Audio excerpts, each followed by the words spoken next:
অনেকেই বলে থাকেন জিকির করা যাবে কিনা, বা মাজারে গিয়ে যে জিকির হয় বা হালকায় জিকির আমাদের বিভিন্ন খানকায় যে করা হয়, আসলে এই জিকিরগুলোতে আমাদের অংশগ্রহণ করা যাবে কিনা।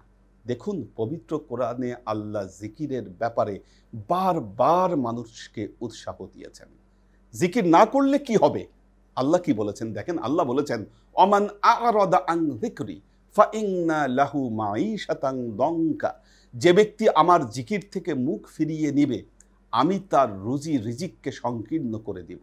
ওয়া নাহশুরুহু ইয়াউমাল কিয়ামাতি আ'মা। কাল কিয়ামতের ময়দানে আমি তাদেরকে অন্ধ করে তুলব। তারা বলবে, রব্বি লেমা হাসারতানি আমা ওয়াকাদ কুনতু বাসীরা। আল্লাহ, আজকে কিয়ামতের দিন আমাকে কেন অন্ধ করে তুললেন? দুনিয়ায় থাকতে তো আমার দৃষ্টি ছিল। আল্লাহ বলবেন, কাযালিকা আতাতকা আয়াতুনা ফানাসিতাহা ওয়া কাযালিকাল ইয়াউমা তুনসা। তোমার এই অবস্থা হয়েছে কারণ পৃথিবীতে থাকতে আমার জিকির সংক্রান্ত আয়াত তোমার কাছে এসেছিল, তুমি এগুলোকে ভুলে গিয়েছিলে, তাই আজকের দিনে আমি তোমাকে অন্ধ করে তুললাম। দেখুন, আল্লাহ বলছেন, ফাযাক্কির ইন নাফআতি যিকরা।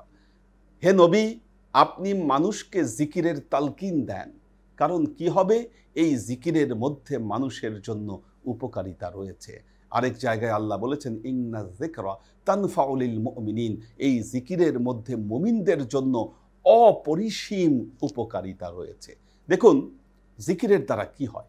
জিকিরের দ্বারা আমাদের অন্তর তথা কলবের সমস্ত রোগ দূরভূত হয়। আল্লাহ নবী বলেছেন, ইন্না ফিল জাসাদি লামুদগা ইজা সলুহাত সলুহাল জাসাদু কুল্লুহু ইজা ফাসাদাত ফাসাদাল জাসাদু কুল্লুহু আলা ওয়াহিয়াল কলব। আল্লাহ নবী বলেছেন, মানুষের ভেতরে এমন একটা মাংসপিণ্ড আছে, যখন এই মাংসপিণ্ড সুস্থ হয়ে যায় তার পুরো অস্তিত্ব সুস্থ হয়ে যায়। এই মাংসপিণ্ড যখন অসুস্থ হয় তার পুরো অস্তিত্বে অসুস্থতা দেখা দেয়।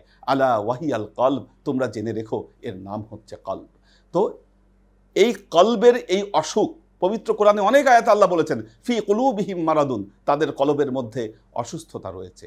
এই অসুস্থতা দূর করার একটাই উপায়, সেটি হলো আল্লাহর জিকিরে লিপ্ত হওয়া। আল্লাহ বলছেন, আলা বিযিকরিল্লাহি তাতমাইন্নুল কুলুব। নিশ্চয়ই আল্লাহর জিকিরের দ্বারা মানুষের অন্তর প্রশান্তি লাভ করে, অন্তরের রোগ বালাই দূরভূত হয়। সুতরাং আমাদের বেশি বেশি জিকির করা উচিত। আল্লাহ কোরআনে বলেছেন যে মানুষের মধ্যে যে মানুষ জিকির করে না, যারা জিকিরে অংশগ্রহণ করে না, তাদের জীবনে জিকির হয় না, এই সমস্ত মানুষকে আল্লাহ বলেছেন, উলাইকা কাল আনআম বাল হুম আদাল্লু। এই মানুষগুলো হচ্ছে চতুষ্পদ জন্তুর মতো।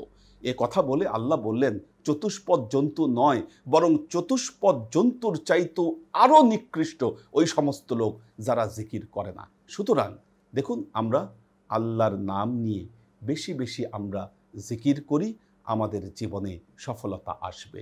শেষ পবিত্র কোরআনের একটি আয়াত বলে শেষ করছি, কদ আফলাহা মান তাযাক্কা ওয়াযাকা রসমা রব্বিহি ফাসাল্লা।